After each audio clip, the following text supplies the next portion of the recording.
Washing machine பார்த்திங்கன்னா நம்ம use பண்ண நேரம் போக டே டைமில் ஓப்பனில் வச்சுருந்தாலும் நைட் டைமில் டோரை லாக் பண்ணி வைக்க தான் நினைப்போம். ஏன்னா சின்ன சின்ன பூச்சிகள் ஏதாவது கரப்பான் பூச்சி அந்த மாதிரி ஏதாவது உள்ளே போயிடக்கூடாது அப்படிங்கிறக்காக. அந்த மாதிரி நம்ம லாக் பண்ணி வைக்கிறப்ப மார்னிங் ஓப்பன் பண்ணோம் அப்படின்னா அதிலேருந்து ஒரு பேட் ஸ்மெல் வரும். அந்த மாதிரி வராமல் இருக்கிறதுக்காக ஒரு க்ளீனான கிளாத் எடுத்துக்கலாம். எடுத்துகிட்டு அதில் கொஞ்சமாக கம்ஃபர்ட் ஊற்றிட்டு அதை நல்லா இந்த மாதிரி கம்ஃபர்ட் அதில் ஸ்ப்ரெட் ஆகிற மாதிரி ஸ்ப்ரெட் பண்ணி எடுத்துக்கோங்க.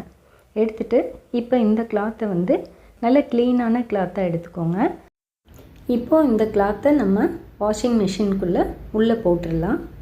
இந்த மாதிரி நல்லா ஸ்ப்ரெட் பண்ணி உள்ளே போட்டுடுங்க. போட்டுட்டு டோரை லாக் பண்ணிட்டோம் அப்படின்னா மார்னிங் ஓப்பன் பண்ணுறப்ப பேட் ஸ்மெல்லே இருக்காது. கம்ஃபர்ட்டோட ஸ்மெல் சூப்பராக இருக்கும். நம்ம இந்த கிளாத்தை எடுத்துகிட்டு வாஷ் பண்ணிக்கலாம். இன்கேஸ் நீங்கள் மறந்தால் கூட க்ளீனான கிளாத்தில் போடுறப்ப அதுவும் சேர்ந்து வாஷ் ஆகிறப்ப கம்ஃபர்ட் வாசம் தான் வரும். ட்ரை பண்ணி பாருங்கள். தேங்க்யூ.